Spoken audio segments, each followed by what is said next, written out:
નમસ્કાર વિદ્યાર્થી મિત્રો, સાર્થ એજ્યુકેશનમાં આપ સર્વે વિદ્યાર્થી મિત્રોનું હાર્દિક સ્વાગત છે. તો ધોરણ 10 ની એ પરીક્ષા એ ધીમે ધીમે નજીક આવી રહી છે અને ઇંગ્લિશમાં જો કોઈ પરીક્ષામાં આપણા માથાના દુખાવા સ્વરૂપ હોય તો એ છે એનું ગ્રામર. તો એ ગ્રામરના એક અગત્યના ટોપિક સાથે આજે આપણે એ મળ્યા છીએ. ટોપિકનું નામ તમે એ જોઈ શકો છો, શું છે? ટેન્સ. તો આજે આપણે એ ગ્રામરની અંદર ખૂબ મહત્વના પાયારૂપ ટોપિક ટેન્સ વિશે છે એ પરિચય મેળવવાનો છે. તો ચાલો વિદ્યાર્થી મિત્રો સ્ટાર્ટ કરીએ. સૌપ્રથમ આપણે વાત કરીએ કે ઘણીવાર આપણે બોલતા હોઈએ છીએ કે ટેન્સમાં તકલીફ પડે છે, ટેન્સમાં કાંઈ સમજાતું નથી, ટેન્સમાં વાક્ય રચના યાદ નથી રહેતી, ટેન્સના શબ્દો યાદ નથી રહેતા. તો ખરેખર ટેન્સ એ છે શું? ટેન્સ એટલે શું? ટેન્સનો મતલબ શું થાય? આ આપણને પ્રશ્ન થવો જોઈએ. ટેન્સનો મતલબ શું થાય? તો કે ટેન્સનો મતલબ થશે કાળ. ટેન્સ એટલે શું થાય? કાળ. હવે કાળ કહેવાય કોને? બરાબર, કે મહાકાળની વાત નથી ભાઈ, કાળની વાત છે. કાળ, બરાબર. શ્રાવણ મહિનો ચાલે છે એટલે પહેલા મહાકાળ યાદ આવશે. મહાકાળની આપણે કાળની વાત કરીએ છીએ. કાળ એટલે શું? What is tense? તો કાળનો મતલબ શું થાય? તો કાળનો સામાન્ય મતલબ સમય એવો થાય. કાળનો સામાન્ય અર્થ સમય થાય છે.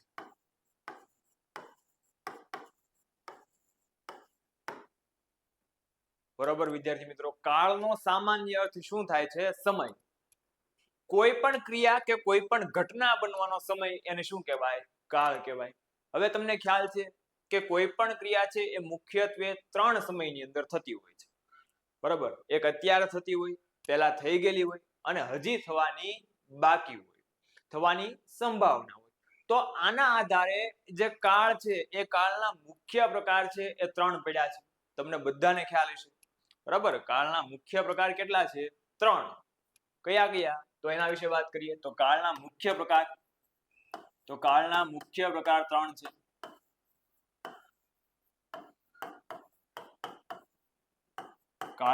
પ્રકાર કેટલા છે? 3 છે. કાળના મુખ્ય પ્રકાર કેટલા છે? 3 છે. કયા કયા? તો કે પહેલું, અત્યારે જે ક્રિયા બનતી હોય એને આપણે કયા કાળની અંદર દર્શાવીએ છીએ? તો કે વર્તમાન કાળ.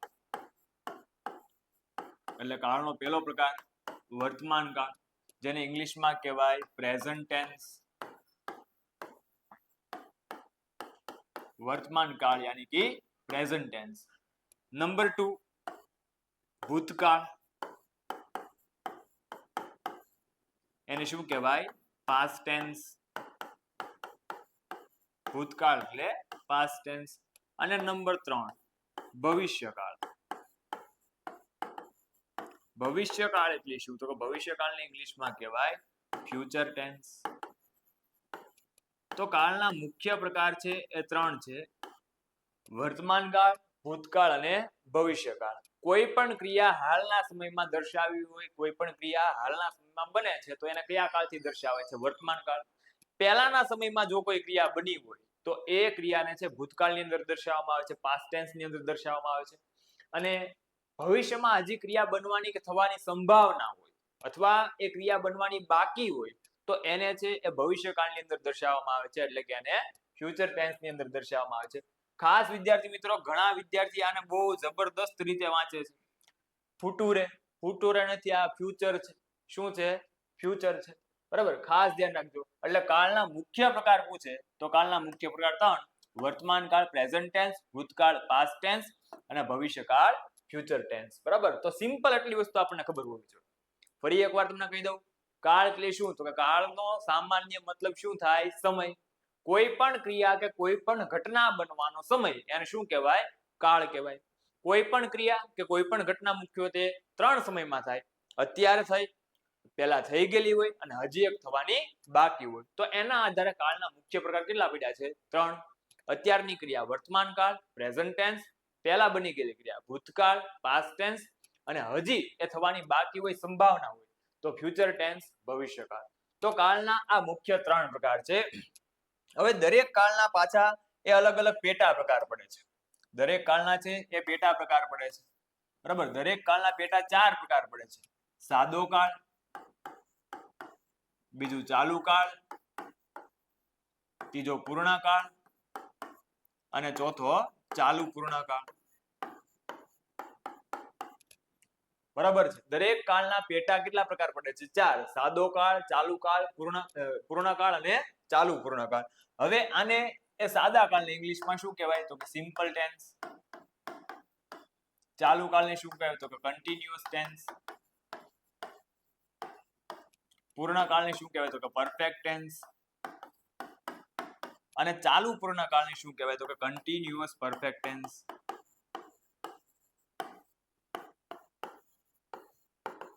રેડી? તો આ રીતે આપણે ટોટલ જોઈએ તો ટોટલ કેટલા પ્રકારના કાળ ભણવાના છે? ટોટલ આપણે 12 કાળનો પરિચય એ મેળવવાનો છે. એકદમ સિમ્પલ છે, જરા પણ ગભરાયા વિના, માત્ર ક્લેરિટી સાથે, બરાબર, આપણે સમજાવશું. પણ દરેક વિદ્યાર્થી મિત્રો છે આ વિડિયો લેક્ચર જોતી વખતે ખાસ ધ્યાન રાખજો કે પહેલા વિડિયો છે તમારે વ્યવસ્થિત જોઈ લેવાનો, સાથે સાથે લખવાનો પ્રયત્ન નથી કરવાનો, નહીતર બે બગડશે. હા, વિડિયો જોશો, બરાબર, સાથે લખતા જશો, ભેગું નહીં થાય. પહેલા આખો વિડિયો છે એ જોઈ લો, પછી લખવા માટે ધીમે ધીમે વિડિયોને છે એ ફરીવાર છે એ જોતા લખતા જાઓ. એટલે 2 વાર તમે આખો વિડિયો જોશો એટલે કોઈ પણ કાળ એવો નહીં હોય કે જેમાં તમને મુશ્કેલી પડશે. અને જો તોય એમ છતાંય મુશ્કેલી પડે તો ટાઈગર અભી જિંદા હે, બરાબર. પાછા અમારા ઘર પાસે ટાઈગર તો કૂતરાનું નામ છે, મારી વાત કરું છું, કૂતરાની વાત નથી કરતો, બરાબર. તો કાળના એ 3 પ્રકાર મુખ્ય, અને દરેક કાળના પેટા કેટલા પ્રકાર છે? 4. સાદો કાળ, ચાલુ કાળ, પૂર્ણકાળ અને ચાલુ પૂર્ણકાળ. હવે જો આમથી ઈઝીલી તમારા નામ યાદ રાખવાના છે. સાદો વર્તમાન કાળ, તો સાદો વર્તમાન કાળ, સાદો એટલે સિમ્પલ. વર્તમાન કાળને ઇંગ્લિશમાં શું કહેશું? Present tense, simple present tense. ચાલુ વર્તમાન કાળ કન્ટિન્યુઅસ પ્રેઝન્ટ ટેન્સ. પૂર્ણ વર્તમાન કાળ પરફેક્ટ પ્રેઝન્ટ ટેન્સ. અને ચાલુ પૂર્ણ વર્તમાન કાળ કન્ટિન્યુઅસ પરફેક્ટ પ્રેઝન્ટ ટેન્સ. આ જ રીતે દરેક કાળને છે એ આપણે અહીંથી એ સરળતાથી એના નામ યાદ રાખી શકીએ છીએ, બરાબર. હવે આપણે છે એ દરેક કાળના પેટા પ્રકારને એ ડિટેલની અંદર એ જોવા છે. તો ચાલો આપણે આજે પહેલા એક ખૂબ અગત્યના કહી શકાય એવા ઈશ્વરભાઈ મોતીભાઈ પટેલ વાળા કાળને આપણે જોવાનો છે, કે જેનું નામ છે સાદો વર્તમાન કાળ, બરાબર. ખાસ અગત્યનો કાળ છે સાદો વર્તમાન કાળ. સાદો વર્તમાન કાળ ડગલે ને પગલે તમને કામ આવતો કાળ, બરાબર. સાદો વર્તમાન કાળ જેને ઇંગ્લિશમાં આપણે શું કહીએ છીએ? તો કે હમણાં જ આપણે જોયું, ઇંગ્લિશમાં આપણે એને શું કહીએ છીએ? Simple present tense. સાદો વર્તમાન કાળ, સિમ્પલ પ્રેઝન્ટ ટેન્સ. રેડી? તો સાદો વર્તમાન કાળ છે એ આપણી માટે એ હવે એની લર્નિંગ પ્રોસેસ છે અહીંથી સ્ટાર્ટ થઈ જશે. હવે પહેલા હું તમને મેથડ સમજાવી દઉં કે આપણે આખા કાળને કઈ રીતે જોવાનું છે. આપણે અલગ અલગ કાળ, આપણે દરેક કાળને છે અલગ અલગ પાર્ટીશનની અંદર વિભાજિત કરી દઈશું. પહેલા સૌપ્રથમ કાળનો આપણે ઉપયોગ જોઈશું, ત્યારબાદ એક કાળ સૂચક શબ્દો એટલે કે એ કાળના કીવર્ડ કયા છે જે ખાસ આપણા માટે અગત્યના છે, એ કાળના કીવર્ડથી પરિચિત થશું. ત્યારબાદ એની સેન્ટેન્સ પેટર્ન, વાક્ય રચના, એનાથી પરિચિત થશું. અને છેલ્લે અંતે એ આપણે એના એક્ઝામ્પલ જોઈશું અને લાસ્ટમાં જોઈશું આપણે એની એક્સરસાઇઝ. આટલી વસ્તુ કરજો એટલે કાળમાં કોઈ પણ જાતની કચાશ રહેશે નહીં. કોઈ પણ કાળનું વાક્ય તમે ઈઝીલી હેન્ડલ કરી શકશો, બરાબર. તો ચલો એ આપણે એ સાદા વર્તમાન કાળનો પહેલો ફેઝ એ આપણે સ્ટાર્ટ કરીએ. તો પહેલો ફેઝ છે સાદા વર્તમાન કાળનો ઉપયોગ. હવે સાદો વર્તમાન કાળ કઈ કઈ જગ્યાએ વપરાય છે એની વાત કરીએ તો તમને ખ્યાલ હશે કે બહુ ઘણી બધી જગ્યાએ, બરાબર, વેરિયસ પ્રકારે છે આ સાદો વર્તમાન કાળ છે એ તમે વાપરી શકો છો, બરાબર. પણ આપણને એનો ઉપયોગ છે એ ખ્યાલ હોવા જોઈએ. દરેકને ઉપયોગ છે એ કઈ કઈ જગ્યાએ ઉપયોગ થાય છે એ પરફેક્ટ એ ખબર હોવી જોઈએ. તો આટલી વસ્તુ યાદ રાખવાની છે. સાદો વર્તમાન કાળ કઈ જગ્યાએ વપરાય? તો પેલું રોજબરોજની ક્રિયા. રોજબરોજની ક્રિયા દર્શાવવા માટે સાદો વર્તમાન કાળ વપરાય, બરાબર. ડેઈલી રૂટીન, આપણે જો રોજબરોજની ક્રિયા દર્શાવી હોય, રોજ થતી કોઈ ક્રિયા દર્શાવી તો એના માટે સાદો વર્તમાન કાળ છે એ વપરાય છે, બરાબર. બીજું નિયમિત થતી ક્રિયા.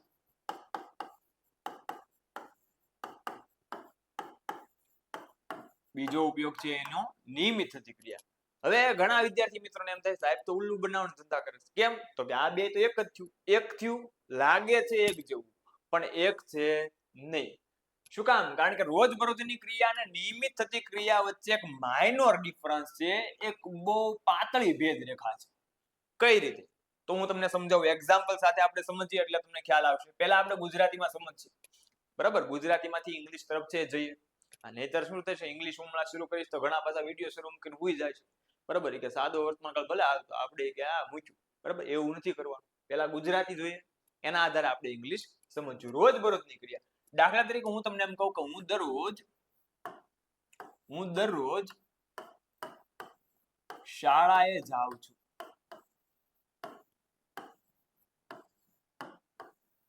હું દરરોજ શાળાએ જાઉં છું, બરાબર? તો આ સ્કૂલે જવાની ક્રિયા, શાળાએ જવાની ક્રિયા કેવી ક્રિયા છે? રોજબરોજ ક્રિયા છે, બરાબર? નિયમિત થતી ક્રિયા પણ કહી શકો, કારણ કે આપણે નિયમિત રૂપે જઈએ છીએ. પણ હવે તમને છે એ ડિફરન્સ ખબર પડશે કે અમે દર રવિવારે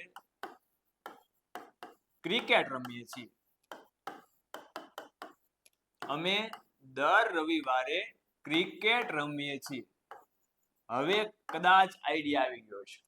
જો સમજાવું છું, અહીંયા ધ્યાન રાખો. શાળાએ જવાની ક્રિયા એ રોજબરોજની ક્રિયા પણ કહી શકાય અને નિયમિત થતી ક્રિયા પણ કહી શકાય. તો ડિફરન્સ શું છે? તો કે રોજબરોજની ક્રિયા એ નિયમિત થતી ક્રિયા હોઈ શકે. રોજબરોજની ક્રિયા એ નિયમિત થતી ક્રિયા હોઈ શકે, પરંતુ નિયમિત થતી ક્રિયા એ રોજબરોજની જ હોય એવું જરૂરી નથી. અમે દર રવિવારે ક્રિકેટ રમીએ છીએ. ક્રિકેટ રમવાની ક્રિયા 110% થાય છે, પણ ક્યારે થાય છે? દર રવિવારે. યાની કે આ ક્રિયા છે નિયમિત ક્રિયા છે, નહીં કે રોજબરોજની ક્રિયા. હું ફરીવાર સેન્ટેન્સ બોલું છું, સાંભળજો કે રોજબરોજની ક્રિયા એ નિયમિત થતી ક્રિયા હોઈ શકે. હું દરરોજ શાળાએ જાઉં છું, એ રોજબરોજની ક્રિયા પણ કહેવાય, બરાબર? અને નિયમિત થતી ક્રિયા પણ કહેવાય. રોજબરોજની ક્રિયા એ નિયમિત થતી ક્રિયા હોઈ શકે, પરંતુ નિયમિત થતી ક્રિયા એ રોજબરોજની હોય જ એવું જરૂરી નથી. એટલે આ બંને વચ્ચે છે એ ડિફરન્સ છે, બરાબર? તો રોજબરોજની ક્રિયા દર્શાવવા માટે સાદો વર્તમાનકાળ વપરાય, નિયમિત થતી ક્રિયા દર્શાવવા માટે સાદો વર્તમાનકાળ વપરાય. પછી તો કે કોઈ પણ ટેવ દર્શાવવા માટે પણ સાદો વર્તમાનકાળ વપરાય. ફોર એક્ઝામ્પલ, હું દરરોજ વહેલા જાગું છું. હું દરરોજ વહેલા જાગું છું. આ ઘણા પાછા ધીમે ધીમે બોલી ગયા છે, બરાબર? કે 9 વાગે. હું દરરોજ વહેલા જાગું છું 9 વાગે, બરાબર? ઘણા બધા એવા સૂર્યવંશી પ્રજા છે, બરાબર, કે 9 વાગે પણ વહેલા લાગતો હોય. તેની ટેવ કહેવાય, કુટેવ પણ કહેવાય, બરાબર? ટેવ હોય કે કોઈ પણ કુટેવ હોય, એને દર્શાવવા માટે કયો કાળ વપરાય? સાદો વર્તમાનકાળ વપરાય. તો ટેવ દર્શાવવા માટે, કુટેવ દર્શાવવા માટે સાદો વર્તમાનકાળ વપરાય. ત્યારબાદ શોખ. કોઈ પણ શોખને રજૂ કરવો હોય તો શોખને રજૂ કરવા માટે, શોખ દર્શાવવા માટે પણ સાદો વર્તમાનકાળ વપરાય. દાખલા તરીકે તમને કહું કે મને ક્રિકેટ પસંદ છે અથવા ક્રિકેટ રમવાનો શોખ છે, તો એક આપણો શોખ છે, સાદા વર્તમાનકાળમાં દર્શાવાય, બરાબર? રોજબરોજની ક્રિયા, નિયમિત થતી ક્રિયા, કોઈ ટેવ, કોઈ શોખ. ખાસ અગત્યનો ઉપયોગ સનાતન સત્ય, યુનિવર્સલ ટ્રુથ. સનાતન સત્યને ઇંગ્લિશમાં શું કહેવાય? Universal truth. તો આ યુનિવર્સલ ટ્રુથ, સનાતન સત્ય એટલે શું? તો કે એવી ક્રિયા કે જે આદિકાળથી, પહેલાના સમયથી, સનાતન યુગથી છે એ ચાલતી આવે છે, અત્યારે પણ ચાલે છે અને ભવિષ્યમાં પણ એમાં ફેરફાર થવાની સંભાવના નહીવત છે, અથવા આપણે ઈચ્છીએ તેમ છતાં એમાં ફેરફાર કરી શકતા નથી. આવી જે ક્રિયા છે એ છે સનાતન સત્યની ક્રિયા. દાખલા તરીકે તમને એક્ઝામ્પલ આપું, બહુ વર્ષો જૂનું એક્ઝામ્પલ છે કે સૂર્ય પૂર્વમાં ઉગે છે. સૂર્ય પૂર્વમાં ઉગે છે. હવે આમાં આપણે ફેરફાર ન કરી શકીએ. સૂર્ય છે પૂર્વમાં ઉગે છે, આપણે ધારીએ તો આમાં ફેરફાર કરી શકીએ નહીં. આપણા દાદા ને એના દાદા હતા, બરાબર, ત્યારે પણ સૂર્ય ક્યારે ઉગતો હતો? પૂર્વમાં ઉગતો હતી. કે આપણને ખબર કેમ? બરાબર, કોઈ દી જે આવ્યું જ નથી પશ્ચિમમાં ઉજવે, બરાબર? તો આ સનાતન સત્ય કહેવાય વિદ્યાર્થી મિત્રો, કે સૂર્ય પૂર્વમાં ઉગે છે, બરાબર? સનાતન સત્ય છે, આમાં આપણે ઈચ્છીએ તેમ છતાં ફેરફાર ન કરી શકીએ. આપણે આપણો ખાટલો ઊંધો ફેરવી નાખીએ તોય સૂર્ય તો પૂર્વમાં જ ઉગે, આપણો ખાટલો ફરે, સૂર્ય નો ફરે. સમજણ પડે છે? તો આવા સનાતન સત્ય દર્શાવવા માટે સાદો વર્તમાનકાળ વપરાય. પછી રોજબરોજની ક્રિયા, નિયમિત થતી ક્રિયા, ટેવ, શોખ, સનાતન સત્ય. ગાણિતિક તર્ક.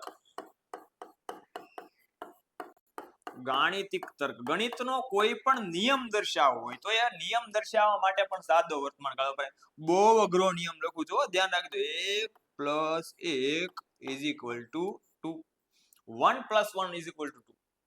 બરાબર, ગાણિતિક તર્ક, ગણિતનો કોઈ પણ નિયમ તમારે દર્શાવવો હોય તો એ સાદો વર્તમાન કાળ છે. આપણે AC² = MB² + BC². બરાબર, પાયથાગોરસનો પ્રમેય, કર્ણનો વર્ગ બરાબર સામેની બાજુનો વર્ગ વત્તા પાસેની બાજુનો વર્ગ. આવા કોઈ પણ ગણિતના નિયમ દર્શાવે, plus plus plus, minus minus plus, plus minus minus, minus plus minus, આવા કોઈ ગણિતના નિયમ દર્શાવવા હોય તો એ ગણિતના નિયમ દર્શાવવા માટે, ગાણિતિક તર્ક રજૂ કરવા માટે પણ કયો કાળ વપરાય છે? સાદો વર્તમાન કાળ વપરાય છે. રોજબરોજની ક્રિયા, નિયમિત થતી ક્રિયા, ટેવ, શોખ, સનાતન સત્ય, ગાણિતિક તર્ક, વૈજ્ઞાનિક નિયમ, વૈજ્ઞાનિક નિયમ, સાયન્ટિફિક રૂલ્સ. તો આવો વિજ્ઞાનનો કોઈ નિયમ દર્શાવવો હોય તો વિજ્ઞાનના નિયમને દર્શાવવા માટે બરાબર પણ સાદો વર્તમાન કાળ વપરાય છે. એક્ઝામ્પલ જોઈએ એટલે તમને વધારે આઈડિયા આવશે કે પ્રકાશ સીધી રેખામાં ગતિ કરે છે. પ્રકાશ સીધી રેખામાં ગતિ કરે છે. તમને ખ્યાલ છે કે પ્રકાશનું બંધ ઓરડાની અંદર પ્રકાશનું કોઈ પણ કિરણ તમે આપાત કરો, બરાબર, ઓરડો બંધ હોય, અંધારું હોય ને ત્યાં તમે જે ટોર્ચ કરો, બેટરી કરો, તો પ્રકાશ હંમેશા કેવું જશે? સીધી રેખામાં જશે. રેડી? વૈજ્ઞાનિક નિયમ છે. આઘાત અને પ્રત્યાઘાત હંમેશા સમાન હોય છે. નિયમ તમે ભણી ગયા છો. જેટલી ઝડપથી તમે એ દડો દિવાલ સાથે અથડાવો એટલી ઝડપથી દડો છે એ રિફ્લેક્ટ થઈને પાછો આવશે. તો આવા કોઈ પણ નિયમ દર્શાવવા હોય તો એ નિયમ દર્શાવવા માટે, વૈજ્ઞાનિક નિયમને રજૂ કરવા માટે એ સાદો વર્તમાન કાળ વપરાય છે. બરાબર, ફરી એકવાર બોલી જઈએ. રોજબરોજની ક્રિયા, નિયમિત થતી ક્રિયા, ટેવ, શોખ, સનાતન સત્ય, ગાણિતિક તર્ક, વૈજ્ઞાનિક નિયમ, સુવિચાર. કોઈ સુવિચાર હોય તો સુવિચાર હંમેશા એ સાદા વર્તમાન કાળની અંદર જ એ દર્શાવવામાં આવે છે. બરાબર, કોઈ પણ સુવિચાર હોય એ સુવિચારને કેમાં દર્શાવવામાં આવે છે? સાદા વર્તમાન કાળની અંદર દર્શાવવામાં આવે છે. દાખલા તરીકે પ્રાર્થના એ આત્માનો ખોરાક છે.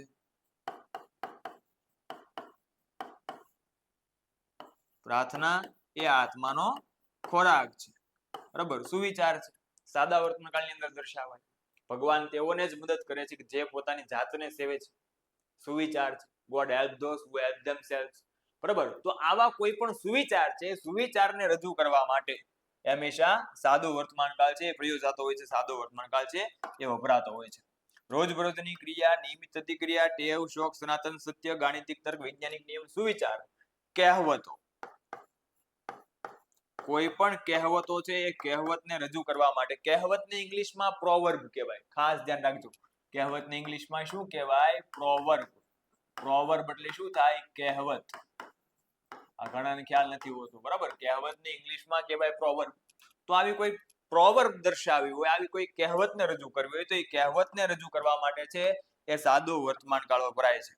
જેવા સાથે તેવા, બહુ જૂની કહેવત છે. જેના જેવા સાથે તેવા. બરાબર, ટીટ ફોર ટેટ. તો કહેવતને રજૂ કરવા માટે છે એ સાદો વર્તમાન કાળ છે એ વપરાતો હોય છે. ફરી એકવાર આપણે ઉપયોગ જોઈ લઈએ.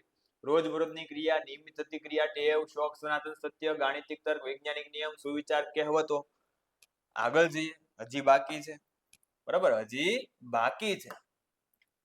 આજ્ઞાર્થ વાક્યો. તો આવા આજ્ઞાર્થ વાક્યને રજૂ કરવા માટે પણ સાદો વર્તમાન કાળ વપરાય. આજ્ઞાર્થ વાક્ય હોય, ઇમ્પરેટિવ સેન્ટેન્સ હોય, બરાબર, તો આજ્ઞાર્થ વાક્યને રજૂ કરવા માટે પણ સાદો વર્તમાન કાળ વપરાય. કેવા વાક્ય? તો એક્ઝામ્પલ આપો. બરાબર, સારા અક્ષરે લખજો. સારા અક્ષરે લખજો. આજ્ઞાર્થ વાક્ય છે. બરાબર, સાદા વર્તમાન કાળ દ્વારા છે એ દર્શાવવામાં આવે છે. આજ્ઞાર્થ વાક્ય હંમેશા કયા કાળમાં હોય? સાદા વર્તમાન કાળમાં હોય. બરાબર, તો રોજબરોજની ક્રિયા, નિયમિત થતી ક્રિયા, ટેવ, શોખ, સનાતન સત્ય, ગાણિતિક તર્ક, વૈજ્ઞાનિક નિયમ, સુવિચાર, કહેવત. બરાબર, આજ્ઞાર્થ વાક્ય. પછી મહાન વ્યક્તિના કથનો. મહાન વ્યક્તિના કથનો. બરાબર, અમુક જે પ્રતિષ્ઠિત વ્યક્તિઓ છે એના જે બોલાયેલા કેટલાક વાક્યો છે એ વાક્યોને રજૂ કરવા માટે પણ સાદો વર્તમાન કાળ છે એ વપરાતો હોય છે. ગાંધીજીએ કીધું હતું, શું કીધું હતું? કે સત્ય એ જ મારા ભગવાન, સત્ય એ જ મારા ભગવાન. ગાંધીજી છે ભાઈ, મહાન વ્યક્તિ છે, તમને ખ્યાલ છે બરાબર. એટલે જ બાપુનો ફોટો કેમાં છે? નોટમાં છે. બાપુ એ તો મુમકિન હે, બાપુ હોવા જોઈએ ભાઈ. બાપુ સાથે તો બધા સાથે, બાપુ જો રીસાય તો બધા રીસાય બરાબર. કારણ કે બાપુ કેમાં છે? નોટમાં છે. સત્ય એ જ મારા ભગવાન, ટ્રુથ ઇઝ માય ગોડ. સાદા વર્તમાનકાળની અંદર દર્શાવાય બરાબર. કોઈ પણ છે એ મહાન વ્યક્તિના કથનને રજૂ કરવું હોય તો એ મહાન વ્યક્તિના કથનને રજૂ કરવા માટે સાદો વર્તમાનકાળ છે એ વપરાય છે. પછી કેટલા ઉપયોગ છે? જો રોજબરોજની ક્રિયા, નિયમિત ક્રિયા, ટેવ, શોખ, સનાતન સત્ય, ગાણિતિક તર્ક, વૈજ્ઞાનિક નિયમ, સુવિચાર, કહેવત, મહાન વ્યક્તિના કથનો. કોઈ આયોજનને રજૂ કરવું હોય, પ્લાનિંગ રજૂ કરવું હોય અથવા કોઈ ગોઠવણી રજૂ કરવી હોય તો આયોજન અથવા ગોઠવણી છે એ પણ સાદા વર્તમાનકાળની અંદર વપરાય છે, દર્શાવવામાં આવે છે બરાબર. આયોજન અથવા ગોઠવણી રજૂ કરવા માટે, દર્શાવવા માટે સાદો વર્તમાનકાળ છે એ વપરાય છે. દાખલા તરીકે એમ કહું કે મારા જન્મદિવસની પાર્ટી, મારા જન્મદિવસની પાર્ટી આજે સાંજે છે. એક પ્રકારનું આયોજન છે, એક પ્રકારની એક ગોઠવણી છે બરાબર. એને રજૂ કરવા માટે પણ સાદો વર્તમાનકાળ વપરાય. ગોઠવણીનું એક્ઝામ્પલ લઈએ કે અંગ્રેજીના લેક્ચર પછી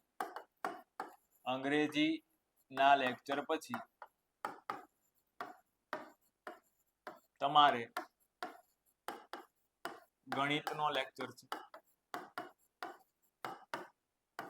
અંગ્રેજીના લેક્ચર પછી તમારે ગણિતનો લેક્ચર છે. કયો કાળ વપરાય? સાદો વર્તમાનકાળ. રોજબરોજની ક્રિયા, નિયમિત પ્રતિક્રિયા, ટેવ, શોખ, સનાતન સત્ય, ગાણિતિક તર્ક, વૈજ્ઞાનિક નિયમ, સુવિચાર, કહેવત, મહાન વ્યક્તિના કથનો, આયોજન, ગોઠવણી બરાબર. આ બધું જ દર્શાવવા માટે સાદો વર્તમાનકાળ વપરાય છે. પછી હજી ઉપયોગ બાકી છે, હજી ધીરા રહેજો. નાટ્યાત્મક વર્ણન. નાટ્યાત્મક વર્ણન, કોઈ પણ નાટક હોય તો એ નાટકનું વર્ણન છે એ નાટકને જીવંત બતાવવા માટે જો એનું વર્ણન કરવામાં આવતું હોય તો એ વર્ણન છે એ સાદા વર્તમાનકાળની અંદર મોટા ભાગે થતું હોય છે. કોઈ પણ નાટ્યાત્મક વર્ણન, એ નાટક, એ ઘટના ભલે ગમે ત્યારે બની હોય પણ એ નાટકને જો તમે રજૂ કરો છો, જીવંત બતાવવા માંગો છો, એ ઘટના સામે જ થાય છે એવું પ્રત્યક્ષ બતાવવા માંગો છો તો એનું વર્ણન છે એ સાદા વર્તમાનકાળની અંદર એ થતું હોય છે. દાખલા તરીકે એક્ઝામ્પલ જોઈએ કે રાજા મહેલમાં પ્રવેશે છે. રાજા મહેલમાં પ્રવેશે છે, નાટ્યાત્મક વર્ણન છે. તો નાટ્યાત્મક વર્ણન સાદા વર્તમાનકાળની અંદર આવે. ત્યારબાદ રમતની કોમેન્ટ્રી. કોઈ પણ રમતની કોમેન્ટ્રી છે એ રમતની કોમેન્ટ્રી દર્શાવવા માટે પણ સાદો વર્તમાનકાળ છે એ મોટા ભાગે વપરાતો હોય છે. ખાસ તમને બધાને યાદ હશે ઇન્ડિયા પાકિસ્તાનની મેચ અને વિરાટ કોહલીનો shot of the century. Kohli goes down the ground, Kohli goes out of the ground. goes શબ્દ વપરાણો. goes, go પ્રત્યય છે, ગો ક્રિયાપદ છે ને es પ્રત્યય લાગ્યો હતો. સાદા વર્તમાનકાળની અંદર રજૂ થયેલું છે બરાબર. તો કોઈ પણ રમતની કોમેન્ટ્રી છે એ રમતની કોમેન્ટ્રીને પણ કેમાં દર્શાવવામાં આવે છે? સાદા વર્તમાનકાળની અંદર દર્શાવવામાં આવે છે બરાબર. બોલર, એક્ઝામ્પલ લઈએ. બોલર મેદાનમાં ઝડપથી દોડે છે, સાદો વર્તમાનકાળ છે. હજી બાકી છે બરાબર. લાસ્ટ એન્ડ ફાઇનલ કહી દઉં તમને. શરતી વિધાન. કોઈ શરતી વિધાન હોય એ શરતી વિધાનને રજૂ કરવા માટે સાદો વર્તમાનકાળ વપરાય. શરતી વિધાનને ઇંગ્લિશમાં આપણે કહીશું કન્ડિશનલ સ્ટેટમેન્ટ. કોઈ શરતી વિધાન રજૂ કરવું હોય તો શરતી વિધાન રજૂ કરવા માટે સાદો વર્તમાનકાળ વપરાય. જો વરસાદ આવશે, જો વરસાદ આવશે તો પાક સારો થશે, તો પાક સારો થશે. હવે આ કન્ડિશનલ સ્ટેટમેન્ટની અંદર બરાબર એ બે કાળ છે એ મિશ્ર રીતે વપરાય છે, સાદો વર્તમાનકાળ અને સાદો ભવિષ્યકાળ. પણ ન્યા સાદો વર્તમાનકાળ તો આવ્યો જ બરાબર, એટલે સાદા વર્તમાનકાળને આપણે આમાં એ ધ્યાનમાં લઈશું. તો આટલા છે વિદ્યાર્થી મિત્રો સાદા વર્તમાનકાળના ઉપયોગ હતા. કયા કયા હતા ફરી એકવાર જોઈ લઈએ. રોજબરોજની ક્રિયા, નિયમિત થતી ક્રિયા, ટેવ, શોખ, સનાતન સત્ય, ગાણિતિક તર્ક, વૈજ્ઞાનિક નિયમ, સુવિચાર હોય, કહેવત હોય, મહાન વ્યક્તિના કથનો હોય, આજ્ઞાર્થ વાક્ય હોય, આયોજન હોય, ગોઠવણી હોય, નાટ્યાત્મક વર્ણન હોય, રમતની કોમેન્ટ્રી હોય કે શરતી વિધાન હોય. આ બધા જ ઉપયોગ એ માત્ર ને માત્ર કેના છે? સાદા વર્તમાન કાળ છે, સાદા વર્તમાન કાળના છે. એટલે જ તમને કહું છું કે આ કાળ છે એ ખાસ બહોળી રીતે ઉપયોગમાં આવે છે. ખાસ આ કાળને છે એ ધ્યાનમાં લેવાનો છે. અને ઘણી બધી વાર એ આ કાળની અંદર જ વિદ્યાર્થીઓને તકલીફ પડતી હોય છે. બરાબર, તો આશા રાખું છું કે સાદા વર્તમાન કાળના ઉપયોગ એ તમે યાદ રાખશો. મેક્સિમમ છે, બરાબર, એ વિડીયો 1-2 વાર જોઈ લેજો. અને હપ્તે હપ્તે યાદ રાખો. હું તમને ક્યાં કહું છું કે એક સાથે બધા યાદ રાખો? હપ્તે હપ્તે યાદ રાખો. હપ્તા પાડી લો, ડિવિઝન પાડી લો. રોજબરોજની ક્રિયા, નિયમિત થતી ક્રિયા, બે ટેવ, શોખ, સનાતન સત્ય, ગાણિતિક તર્ક, વૈજ્ઞાનિક નિયમ, સુવિચાર, કહેવત, મહાન વ્યક્તિના કથનો, આયોજન, ગોઠવણી, નાટ્યાત્મક વર્ણન, રમતની કોમેન્ટ્રી, આજ્ઞાર્થ વાક્ય. બરાબર, લ્યો પૂરું થઈ. આટલા જ ઉપયોગ છે. બરાબર, તો સાદા વર્તમાન કાળના ઉપયોગ ખૂબ સારી રીતે એ આપણે યાદ રાખવાના છે. શું કામ? હવે ઘણા બધાને એમ થાય સાહેબ આટલી બધી આ માથાકૂટ શા માટે? તો ઘણી બધી વાર વિદ્યાર્થી મિત્રો એ એવા સેન્ટેન્સ છે એ પૂછાતા હોય છે કે જેની અંદર કીવર્ડ છે એ મેન્શન કરેલો નથી હોતો, કીવર્ડનો ઉલ્લેખ નથી હોતો. તો જ્યારે એ વાક્યની અંદર કીવર્ડનો ઉલ્લેખ ન હોય અને તમારે જે કાળ ઓળખવો હોય ત્યારે આપણને ઘણી બધી વાર મુશ્કેલી થતી હોય છે. તો આવી મુશ્કેલી ન થાય, ડિફિકલ્ટી ન પડે એટલા માટે એ આપણે એના ઉપયોગ છે એ ખાસ યાદ રાખવાના છે. તો આશા રાખું છું બધા વિદ્યાર્થી મિત્રો એ દરેક ઉપયોગ છે એ યાદ રાખશો. ચલો હવે આપણે એનો બીજો ફેઝ જોઈએ. ઉપયોગ જોયા બાદ હવે આપણો એ બીજો ફેઝ શરૂ થાય છે, સ્ટેજ નંબર 2. સાદા વર્તમાન કાળનો ઉપયોગ જોયા બાદ હવે આપણે એનું બીજું સ્ટેજ જોવાનું છે. તો બીજું સ્ટેજ શું છે? તો કે એના કીવર્ડ્સ.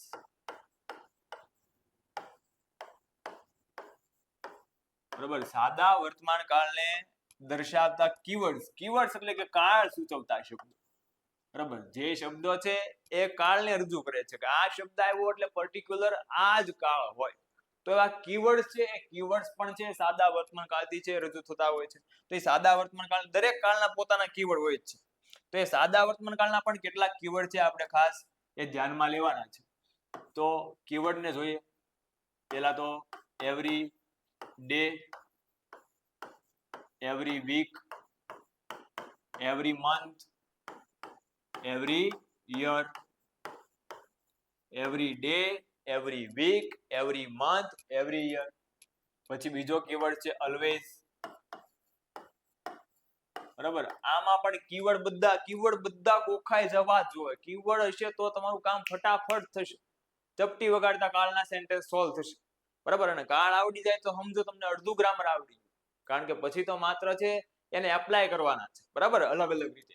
તો every day, every week, every month, every year, always, regularly,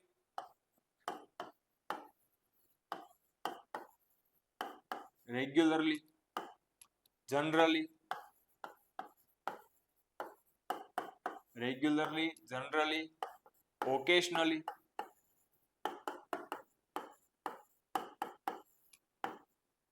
normally,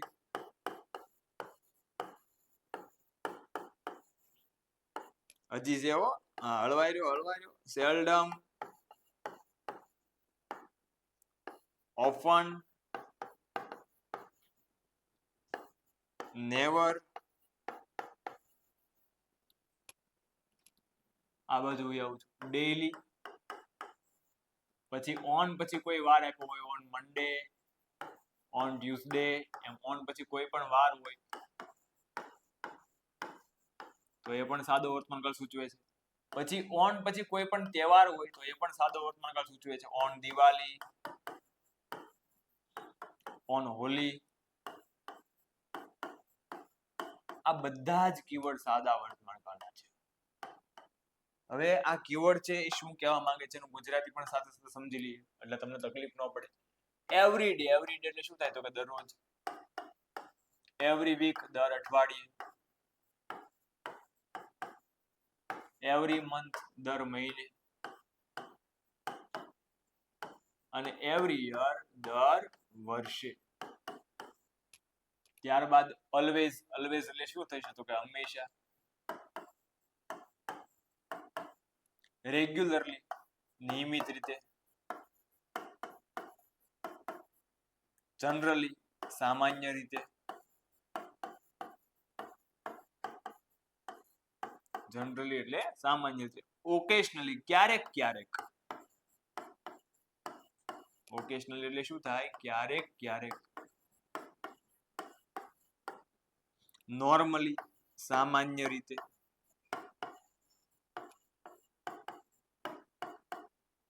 સેલ્ડમ ક્યારેક, અથવા આના ભાગ્ય જેવું પણ કહી શકો.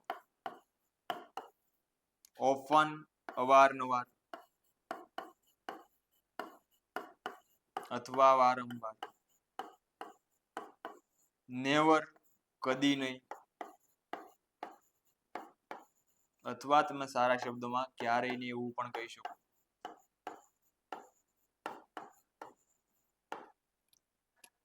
ડેઈલી એટલે કાયમ, રોજ.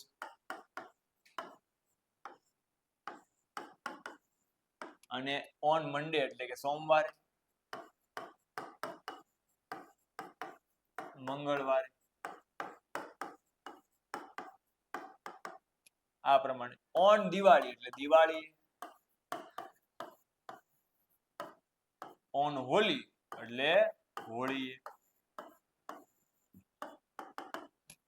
તો આટલા કીવર્ડ્સ આપણે યાદ રાખવાના છે. ઘણા બધા કીવર્ડ્સ હોય ને બીજ હશે, આરામથી યાદ રહી જાય. બરાબર, આરામથી. સિસ્ટમ છે હો, સિસ્ટમને ફોલો કરો, આરામથી યાદ રહી જાય. જો તમને યાદ રખાવું, અહીંયા જે નાખજો હપ્તે હપ્તે યાદ રાખવાના છે, એક યાદ જ નથી રાખવાના. આપણે બધા હપ્તામાં જ ચાલવાનું છે.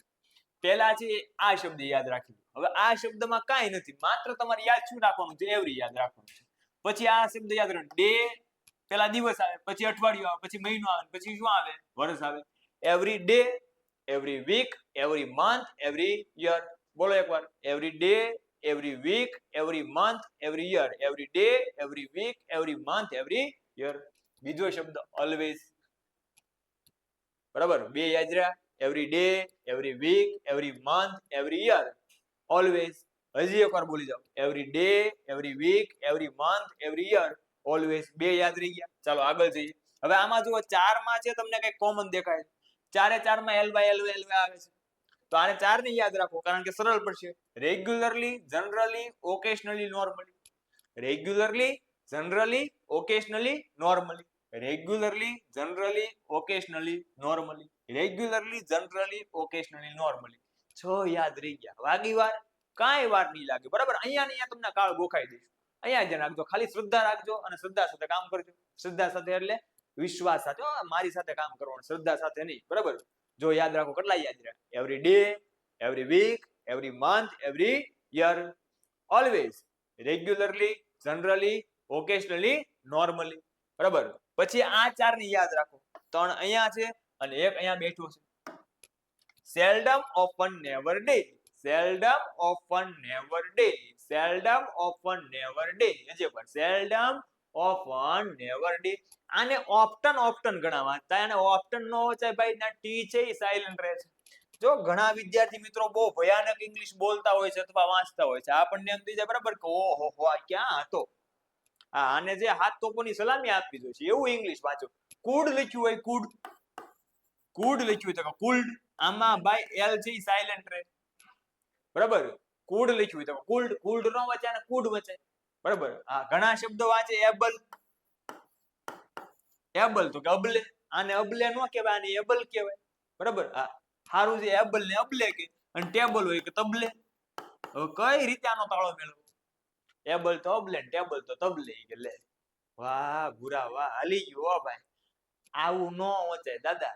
બરાબર. અને આવું કાંઈક બોલ્યા હોય તોય તમે એવું સાબિત કરો છો કે આપણે છે ઇંગ્લિશ કેવું ભણીએ છીએ. એટલે કોઈક મને ગોતતું ગોતતું આવશે. આવું ન બોલતા કોઈ દી. હા બરાબર. એટલે આવું ન બોલે. આને શું થાય? કુડ વચાય, આને એબલ વચાય, આને ટેબલ વચાય. એમ આ જે ઓફન છે એમાં ટી સાયલેન્ટ રહે છે.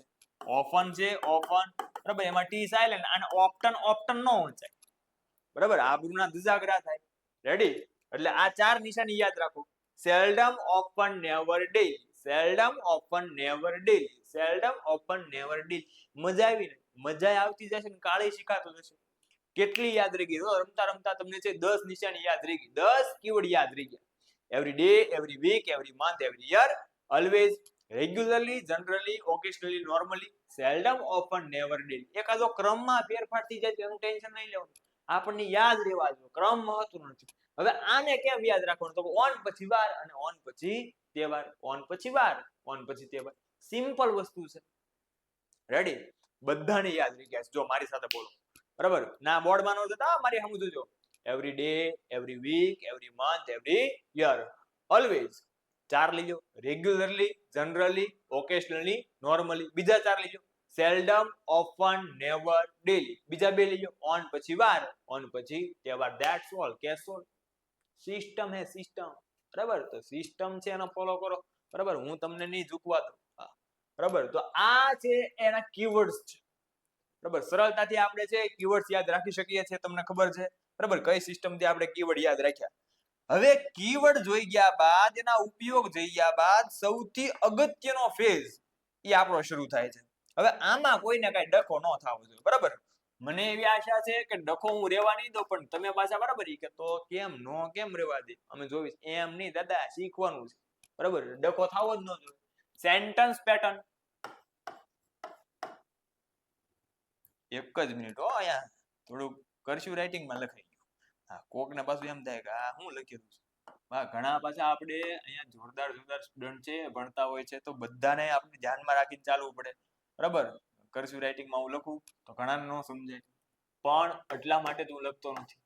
એકદમ સારા અક્ષરે, નીટ એન્ડ ક્લીન અક્ષરે લખું છું. તમે જો, સેન્ટેન્સ પેટર્ન, સેન્ટેન્સ પેટર્ન. હવે સેન્ટેન્સ પેટર્ન એટલે તમને બધાને ખબર હશે શું થાય. આને ઘણા ફોર્મ્યુલા કે, બરાબર, એ અલગ અલગ બધા નામ છે, પણ આ આપણા માટે સૌથી મહત્વની વસ્તુ છે. સેન્ટેન્સ પેટર્ન બોલે તો વાક્ય રચના. સાદો વર્તમાન કાળ છે, તો એ સાદા વર્તમાન કાળમાં વાક્યની જે રચના થાય છે, વાક્યનું જે સ્ટ્રક્ચર બને છે, એ સ્ટ્રક્ચર કઈ રીતે બને છે, વાક્ય રચના કઈ રીતે બને છે, તો એને ધ્યાનમાં લઈએ. પહેલા આપણે લઈએ એ હકાર વાક્ય, એટલે કે પોઝિટિવ સેન્ટેન્સ. પોઝિટિવ સેન્ટેન્સ હકાર વાક્ય છે, એની વાક્ય રચનાની વાત કરીએ છીએ, બરાબર? હવે ઘણી બધી વાર આ હકાર વાક્યમાં બહુ ડખો જોવા મળે છે, બરાબર? બહુ એટલે બહુ ડખો જોવા મળે, કારણ કે તમે કાચું પાકું ભણ્યા હો છો. અહીંયા જ રાખો, આપણે ક્લિયર કટ કરાવી દઈએ. હકાર વાક્યમાં આમ જુઓ તો 2 પ્રકારની વાક્ય રચના આવે. હકાર વાક્યમાં, સાદા વર્તમાન કાળના હકાર વાક્યમાં 2 પ્રકારની વાક્ય રચના આવે. કેવા 2 પ્રકારની? તો અહીંયા ધ્યાન રાખો, સમજાવું છું. એક કરતા જ્યારે ત્રીજો પુરુષ એક વચન હોય ત્યારે વાક્ય રચના કઈ આવે? કરતા ત્રીજો પુરુષ એક વચન હોય, કરતા છે થર્ડ પર્સન સિંગ્યુલર હોય, કરતા ત્રીજો પુરુષ એક વચન હોય ત્યારે કઈ વાક્ય રચના આવે? હવે પહેલા તો ઘણા છે ચકડોળે ચડી જાય, સાહેબ કે આ ત્રીજો પુરુષ એક વચન તમે કોથળામાંથી બિલાડું શું લઈ આવ્યા? ઈ કહી દઉં છું, ધ્યાન રાખો દાદા, બરાબર? જો ત્રીજો પુરુષ એક વચન એટલે કરતા કોણ હોય ખબર છે? કોણ હોય? કયો તો કોણ હોય? કયો તો નથી આવડતું, હું હવે હમણાં શીખવાડી દઉં. ત્રીજો પુરુષ એક વચન એટલે કરતા છે ઈ હોય, શી કરતા હોય, એટલે શી કરતા હોય એટલે આમ હો, આમાં જોજો પાછા. શી કરતા હોય એટલે ઓલું મેન ઈ પકો મેન ઈ નહીં, બરાબર? હા, હી, શી, ઈટ કે એક વચન નામ હોય. જો કરતા હી હોય, કરતા શી હોય, અથવા ઈટ હોય, કે એક વચન નામ હોય, તો કઈ વાક્ય રચના આવે? તો આવડી આ આવશે. કઈ? આવડી આ, જે હમણાં હું લખું છું ને એ. રેડી? તો એ વાક્ય રચના ઉપર કામ કરવાનું છે. એટલે આ વાક્ય રચના છે એ કરતા છે એ હી, શી, ઈટ હોય કે એક વચન નામ હોય ત્યારે છે એપ્લાય થશે. કઈ વાક્ય રચના? તો પહેલા કરતા, બરાબર? કરતા એટલે હું? તો કે સબ્જેક્ટ. ઘણાને પાછું, બરાબર, ઈ ઇંગ્લિશ મીડિયમ વાળા હશે તો બહુ ખબર નહીં પડે કે સાહેબ કરતા કોને? સબ્જેક્ટ. સબ્જેક્ટ, હા, સબ્જેક્ટ તમે જે કહો છો એ જ કરતા. હા, કરતા, બરાબર. પછી ત્રીજો પુરુષ એક વચન હોય એટલે ક્રિયાપદનું એસ કે ઈએસ વાળું રૂપ આવે. કરતા વત્તા ક્રિયાપદનું એસ કે ઈએસ વાળું રૂપ. કયું રૂપ આવે? એસ કે ઈએસ વાળું રૂપ. એટલે પછી આવશે, બરાબર, વર્બ. ક્રિયાપદને ઇંગ્લિશમાં કહીશું વર્બ. એનું કયું ફોર્મ? એસ ઈએસ ફોર્મ, બરાબર? અથવા આને શોર્ટમાં ઘણા પાછા આમ પણ લખે, વીઈએસ, વીએસ, વીઈએસ અથવા વીએસ, બરાબર? તો આમ પણ તમે દર્શાવી શકો. આ ઈ એક જ છે, એક માના બે દીકરા, એને જેવું કામ છે, બરાબર? એક માના બે દીકરા, એના જેવું જ એનું કામ છે. વીએસ કે વીઈએસ. રેડી? તો આ વાક્ય રચના છે એ વાક્ય રચના કેની છે? હજી બાકી છે. કર્તા ક્રિયાપદનું એસકેએસ વાળું, પછી આવે છે કર્મ. કર્મ નો કહેવાય એને કર્મ કહેવાય, બરાબર? કર્મ અને પછી આવે અન્ય શબ્દ, બરાબર? તો કર્મ એટલે એને શું કહેવાય? તો કે ઓબ્જેક્ટ, ઓબીજે પ્લસ અધર વર્ડ્સ.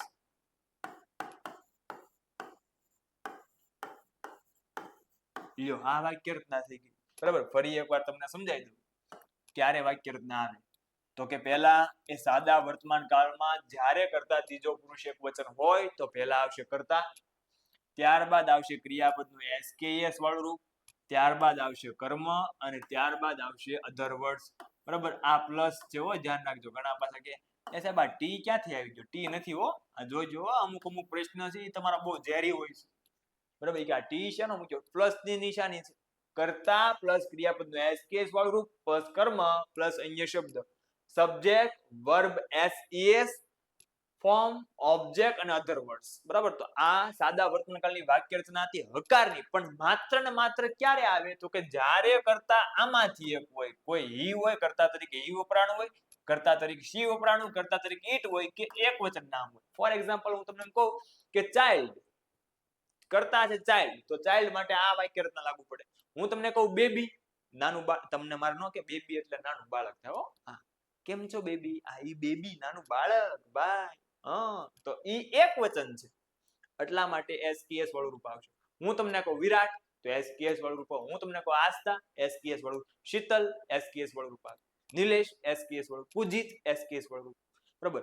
જ્યારે કોઈ કરતા હી હોય, શી હોય, ઇટ હોય કે એકવચન નામ હોય ત્યારે ક્રિયાપદનું એસ કે ઈએસ વાળું રૂપ આવે. આ એક વાક્ય રચના હતી. હજી બીજી તમને બતાવું જે તમે વર્ષોથી ભણો છો, બરાબર? કઈ? તો કે બીજી વાક્ય રચના હકારની જ છે, પણ આ ક્યારે આવશે? તો કે આ ત્યારે આવશે કે જ્યારે કરતા ત્રીજો પુરુષ એકવચન નો હોય. કરતા કોણ નો હોય? ત્રીજો પુરુષ એકવચન નો હોય. કરતા ત્રીજો પુરુષ એકવચન ન હોય. ન હોય, જો ફરી વાર બોલું છું, કરતા ત્રીજો પુરુષ એકવચન ન હોય, બરાબર? ત્યારે છે કઈ વાક્ય રચના લાગુ પડે? તો કે ત્યારે છે એ આ વાક્ય રચના લાગુ પડે. કઈ? આવડી આ. કઈ? હું લખું એ. પેલા તો આ સમજી લે ને, કરતા ત્રીજો પુરુષ એકવચન નો હોય તો કરતા કોણ? બરાબર? તો એ તમને ખબર હોવી જોઈએ. આની સિવાયના કરતા હોય, આની સિવાયના એટલે કોણ હોય? તો કે આઈ હોય, વી હોય, યુ હોય, ધે હોય કે બહુવચન નામ હોય. જો કરતા આઈ, વી, યુ, ધે કે બહુવચન નામ હોય તો આ વાક્ય રચના લાગુ પડશે. કઈ? આવડી આ. કઈ? આવડી આ, જે હું લખું છું, બરાબર? પહેલા આવશે કરતા એટલે કે સબ્જેક્ટ પ્લસ આવશે ક્રિયાપદનું મૂળ રૂપ, ક્રિયાપદનું મૂળ રૂપ એટલે કે વર્બ, એનું કયું? Original form. Verb original form, મૂળ રૂપ. પછી આવશે કર્મ એટલે કે ઓબ્જેક્ટ, ઓબીજે, અને પછી આવશે અન્ય શબ્દ. અન્ય શબ્દ એટલે અધર વર્ડ્સ, બરાબર? તો આ વાક્ય રચના છે એ ક્યારે આવશે? તો કે જ્યારે કરતા ત્રીજો પુરુષ એકવચન ન હોય ત્યારે. ફરીવાર વાક્ય રચના કહી દઉં. કર્તા વત્તા ક્રિયાપદનું કયું રૂપ આવશે? મૂળ રૂપ આવશે, પ્લસ આવશે કર્મ પ્લસ અન્ય શબ્દ, બરાબર? Subject verb original form, object plus અધર વર્ડ્સ. હવે જો આમાં કન્ફ્યુઝન ન રહેવું જોઈએ, બરાબર? આનાથી વિશેષ કન્ફ્યુઝન હવે મને નથી લાગતું કે આ પોઝિટિવ સેન્ટેન્સ ની અંદર હોય, બરાબર? જો કરતા આઈ હોય, સિમ્પલ વસ્તુ છે. તમને જો આમ કરતા આઈ હોય, કયું રૂપ આવે? કયો તો જોઈ. કયું રૂપ આવે? કયો તો જોઈ. બોલો બોલો બોલો, ફટાફટ બોલો. કયું રૂપ આવે? હા, કોક બોલ્યું મૂળ રૂપ આવે. કયું રૂપ આવે? મૂળ રૂપ. કરતા વી હોય, કયું રૂપ આવે? મૂળ રૂપ. આસ્થા કયું રૂપ આવે? એસકેએસ વાળું. હી કયું રૂપ આવે? એસકેએસ વાળું. રોહન કયું રૂપ આવે? એસકેએસ વાળું. અભય કયું રૂપ આવે? એસકેઈએસ વાળું, બરાબર? પણ હું એમ વાત કરું કે અભય એન્ડ રોનક, અભય અને રોનક, તો કયું રૂપ આવે? મૂળ રૂપ. કારણ કે બે ની વાત થઈ ગઈ એટલે બહુવચન થઈ ગયું, બરાબર? તો બહુવચન થઈ ગયું હોય ત્યારે મૂળ રૂપ આવે. રેડી? તો આ વાક્ય રચના ક્યારે લાગશે? આમાં સિમ્પલ એટલું યાદ રાખો કે આટલા કરતા હોય બરાબર, એટલે કે કરતા આઈ વી યુ દે હોય ત્યારે ક્રિયાપદનું કયું રૂપ આવે? ત્યારે ક્રિયાપદનું મૂળ રૂપ આવે. અને જો કરતા હી શી ઇટ કે એક વચન નામ હોય ત્યારે ક્રિયાપદનું એસ કે ઈએસ વાળું રૂપ આવે. હવે આમાં શોર્ટમાંય બધું આવી ગયું ને ડિટેલમાંય બધું આવી ગયું. રેડી? આ હકારની વાક્ય રચના હતી. માત્ર ને માત્ર કેની વાક્ય રચના હતી? હકારની. હવે આગળ વધીએ. નેગેટિવ સેન્ટેન્સ, નકારની વાક્ય રચના. નેગેટિવ સેન્ટેન્સ, નકારની વાક્ય રચના. નેગેટિવ સેન્ટેન્સ આ ઈઝી છે હો, એકદમ ઈઝી. જો કે અઘરું કાંઈ છે જ નહીં. જો દાનત હોય તો આપણને એમ લાગવું છે શીખવું છે, બરાબર, કંટાળો કાઢીને બેસી જાઓ, બરાબર, એકવાર છે એ વ્યવસ્થિત ફેવિકોલ કંપની આરા કરાર કરી લ્યો મોટા ભાઈ, એટલે કાંઈ વાંધો ન આવે. આ સારો માઇન્ડસેટ લઈને બેઠો કે ગમે એ થાય, બરાબર, બાકી પુષ્પા ઝુકેગા નહીં. પણ પાછું ઝૂકવાનું નહીં, નકર બે વાક્યમાં પાછું ઝૂકી જાવ તો નો મેળ આવે, બરાબર. એટલે નેગેટિવ સેન્ટેન્સ આવડી જશે, બરાબર, એકદમ ઈઝી છે, તમને ખ્યાલ છે. જોઈ ગયા હમણાં કેટલું યાદ રહી ગયું હતું? તમને યાદ નહોતું ને? રહી ગયું ને? ઓકે, ચલો. તો નેગેટિવ સેન્ટેન્સમાં શું આવશે? તો કરતા, ત્યારબાદ છે આમાં મૂકવામાં આવે છે ડુ અથવા ડઝ.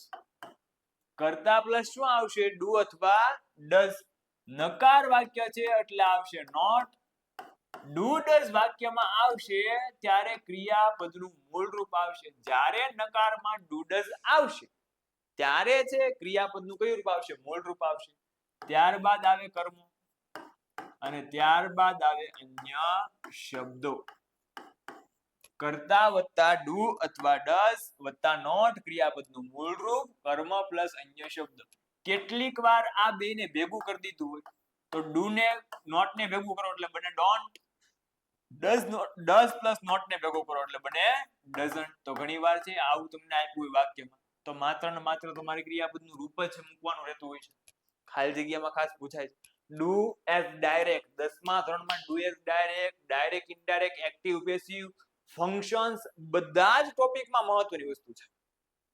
WH ક્વેશ્ચન, કન્જંક્શન, બરાબર, બધામાં વાક્ય બનાવવા માટે કાળ જોઈએ.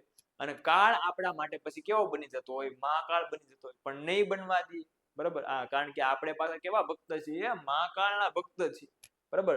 તો પાછા નહીં પડવાનું ભાઈ, બરાબર, આરામથી કાળના ગલોટિયા મરાઈ દેવાના. રેડી? તો કરતા વત્તા ડુ ડઝ વત્તા નોટ ક્રિયાપદનું મૂળ રૂપ, ખાસ ક્રિયાપદનું મૂળ રૂપ આવશે પ્લસ કર્મ અને પ્લસ અન્ય શબ્દ. આ હતી નેગેટિવ સેન્ટેન્સની વાક્ય રચના. હવે જોઈએ ઇન્ટ્રોગેટિવ, પ્રશ્નાર્થની વાક્ય રચના. પ્રશ્નાર્થને ઇંગ્લિશમાં કહેવાય ઇન્ટ્રોગેટિવ સેન્ટેન્સ. તો ઇન્ટ્રોગેટિવ સેન્ટેન્સની અંદર પ્રશ્નાર્થ વાક્યમાં એક કેવા પ્રકારની વાક્ય રચના છે એ લાગુ પડતી હોય છે? તો કે આવા પ્રકારની. કેવા પ્રકારની? આવા પ્રકારની. હકારમાં અને પ્રશ્નાર્થમાં, બરાબર, બબ્બે નથી આવતી. એ તો ઓલામાં કરતા અલગ અલગ આવતા હતા, હકારમાં, પોઝિટિવમાં, એટલે બે વાક્ય રચના જોઈ, કન્ફ્યુઝન ન થાય એટલા માટે, બરાબર. બાકી છે આમાં એક જ આવે છે. તો આમાં કાંઈ નથી કરવાનું, સિમ્પલ વસ્તુ, ડુ ડઝ ને આગળ લીધો. પહેલા આવશે ડુ અથવા ડઝ, ત્યારબાદ આવશે કરતા. ફરીવાર ડુ ડઝ આવી ગયું, ક્રિયાપદનું કયું રૂપ આવશે? મૂળ રૂપ. ત્યારબાદ આવશે કર્મ અને ત્યારબાદ આવશે અન્ય શબ્દો. અને છેલ્લે શું આવશે? ક્વેશ્ચન માર્ક, પ્રશ્નાર્થ ચિહ્ન, કારણ કે પ્રશ્નાર્થ વાક્ય છે, બરાબર. પહેલા આવશે ડુ અથવા ડઝ, બરાબર, પછી આવશે કરતા, ક્રિયાપદનું મૂળ રૂપ, કર્મ પ્લસ અન્ય શબ્દ. હવે ઘણી બધી વાર આપણને એ તકલીફ ક્યાં પડે ખબર? એ કે સાહેબ તમે વાક્ય રચના લખાઈ દીધી, યાદ રહી ગઈ, પાકું થઈ ગયું, બધું થઈ ગયું, પણ એ કે અમને ઈ જ નથી ખબર ડુ ક્યાં આવે ને ડઝ ક્યાં આવે, બરાબર. મેં કીધું ને ટેન્શન લ્યો, બરાબર. આ ટાઈગર અભી જિંદા હે, હમણાં દૂધ પાઈને ટાઈગર ને ભાઈ, બરાબર. તો એ ડુ ક્યાં આવે ડઝ ક્યાં આવે? જો અહીંયા સોલ્યુશન, ડુ ક્યાં આવે અને ડઝ ક્યાં આવે, બરાબર. આવા કોઈ જવાબ નથી દેવાના. હમણાં બહુ એક વિદ્યાર્થીએ સરસ મજાનો જવાબ આપ્યો, ડુ ક્યાં આવે? એ કે ડઝ નો આવે છે. ડઝ ક્યાં આવે? એ કે ડુ નો આવે છે. આવું કોઈ નથી કહેવાનું ભાઈ, બરાબર. ડુ ક્યાં આવે ડઝ ક્યાં આવે? અહીંયા ધ્યાન રાખો કે જો કરતા આઈ હોય, વી હોય, યુ હોય કે ધે હોય, કરતા આઈ વી યુ ધે કે બહુવચન નામ હોય, કરતા આઈ વી યુ ધે કે બહુવચન નામ હોય તો એની સાથે છે એ ડુ નો પ્રયોગ થશે. કરતા આઈ વી યુ ધે બહુવચન નામ હોય તો એની સાથે ડુ નો પ્રયોગ થશે. ડઝ ક્યાં આવે? તો કે જો કરતા હી હોય, પાછું આવ્યું સી કરતા હોય, ઈટ હોય કે એક વચન નામ સી કરતા હોય એટલે મેં તમને કીધું એમ આ મેની પર કોમેન્ટ તરત બધાને યાદ આવી જાય કા ઈ નહીં ભાઈ બરાબર કરતાની વાત છે હો કરતા આઈ વી યુ દે બહુવચન નામ તો ડુ જો કરતા હી સી ઈટ કે એક વચન નામ હોય તો ડઝ બરાબર ચાલો હમણાં જો કન્ફ્યુઝન દૂર થઈ જશે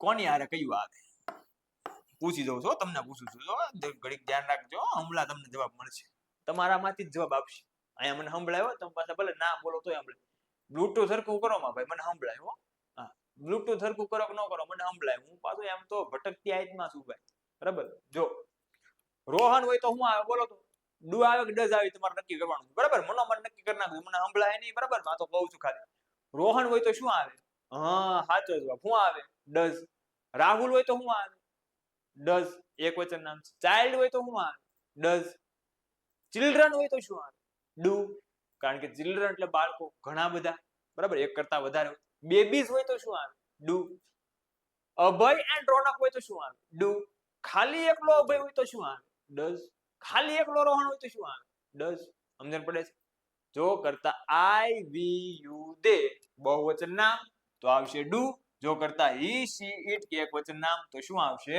ડઝ બરાબર ફરી એકવાર છે ત્રણ વાક્ય રચના જોઈ લઈએ એટલે તમારો ગોટાળો બધો દૂર થઈ જાય વાક્ય રચના પહેલા પોઝિટિવમાં શું આવે પોઝિટિવમાં બે જો કરતા આઈ વી યુ દે બહુવચન નામ હોય ત્યારે કઈ વાક્ય રચના તો કરતા ક્રિયાપદનું મૂળ રૂપ પ્લસ કર્મ પ્લસ અન્ય શબ્દ જો કરતા ત્રીજો પુરુષ એક વચન હોય એટલે કરતા હી સી ઇટ કે એક વચન નામ હોય ત્યારે કરતા ક્રિયાપદનું એસ કે ઈએસ વાળું રૂપ પ્લસ કર્મ પ્લસ અન્ય શબ્દ રેડી આપણે જોઈ ગયા નેગેટિવમાં શું થાય તો કરતા પ્લસ ડુ અથવા ડઝ પ્લસ નોટ ક્રિયાપદનું મૂળ રૂપ કર્મ પ્લસ અન્ય શબ્દ પ્રશ્નાર્થ મેં ડુ ડઝ ને આગળ લઈ લેવાનું ડુ અથવા ડઝ પ્લસ કરતા ક્રિયાપદનું મૂળ રૂપ કર્મ પ્લસ અન્ય શબ્દ પ્રશ્નાર્થ ચિહ્ન ડુ કે આવે ડઝ કે આવે જો કરતા આઈ વી યુ દે બહુવચન નામ હોય તો ડુ જો કરતા હી સી ઇટ કે એક વચન નામ હોય તો ડઝ બરાબર તો આ લેક્ચરની અંદર બહુ અગત્યનો કાળ એવો આપણે સાદો વર્તમાન કાળ છે એની ત્રણ વસ્તુ ભણી ગયા કઈ ત્રણ વસ્તુ એના ઉપયોગ જોયા એના કીવર્ડ જોયા અને એની છે એ વાક્ય રચના સેન્ટેન્સ પેટર્ન જોઈ તો હજી આ સાદો વર્તમાન કાળ છે એ કન્ટિન્યુ રહે છે હજી આપણે એના એક્ઝામ્પલ જોવાના છે એના વાક્ય જોવાના છે બરાબર તો ચાલો વિદ્યાર્થી મિત્રો એ મળીએ નેક્સ્ટ લેક્ચરમાં ત્યાં સુધી 2 અથવા 3 વાર તમને મજા આવે એટલી વાર આ વિડીયો જોઈ લો અને બધી જ વસ્તુ છે એ યાદ રાખી લો આશા રાખું છું કે નેક્સ્ટ લેક્ચરમાં તમે બધા એ આ વસ્તુઓ બધી બરાબર જે ફેઝ છે એ ક્લિયર કરીને એ માઇન્ડ ની અંદર ગોઠવીને એ મળશો તો મળીએ નેક્સ્ટ લેક્ચરની અંદર ત્યાં સુધી વિડીયો જોતા રહો અને એ આ સાર્થ એજ્યુકેશન સાથે જોડાયેલો થેન્ક યુ વિદ્યાર્થી મિત્રો મળીએ નેક્સ્ટ લેક્ચર